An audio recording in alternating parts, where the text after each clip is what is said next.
recipe.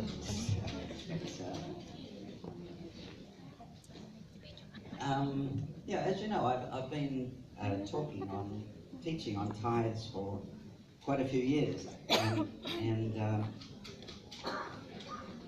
recently I was reading a book that wasn't on tithes. I don't even think it mentioned the word tithes during the whole book, but it gave me an insight to tithes that I hadn't thought about for the last 10 years, basically. So I want to share that with you today, because it really spoke to my heart. And do we have the PowerPoint?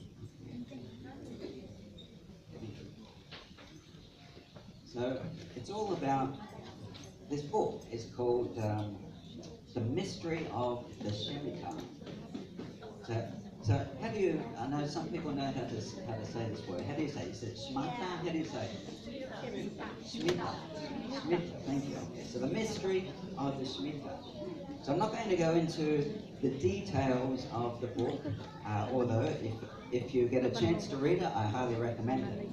But I want to talk to you about what is the Shemitah all about. And first of all, I forgot to say Happy Mother's Day to everyone. So we'll come more to that later. So I want to compare the acts of fulfilling the Shemitah with the acts of fulfilling our tithing.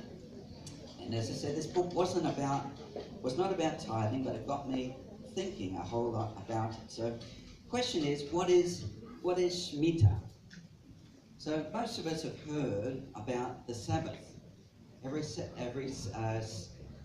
Once a week, one day of the week, is the Sabbath day. So in the Old Testament, in Israel, every seventh year was a very special year. Every seventh year was called the Sabbath year.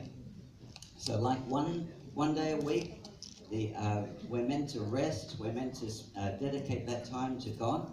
1 year out of every 7 was called the Sabbath year. And during that year, the farmers in Israel were meant to put down their tools, were meant to not farm the land. The crops of the land belonged to everybody, the poor people, people who had money, people who didn't have money. They all shared in the crops of the land. This was called the year of the Sabbath. It's every 7 years. And then in the last month of the Jewish year, I think it's called Elul. How do you say Elul? E-L-U-L.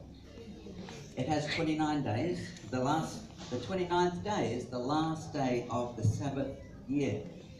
And on the last day of the Sabbath year, it builds up to a crescendo, because on the last day of the 7th year, not only do farmers have to put down their tools and not farm the land, but on the last day of the Sabbath year, everybody who owes money to other people has to be written off. That debt has to be forgiven. So at the end of the Sabbath year, every day, on that last day, it's called the Day of Remission. Everybody who owes money has to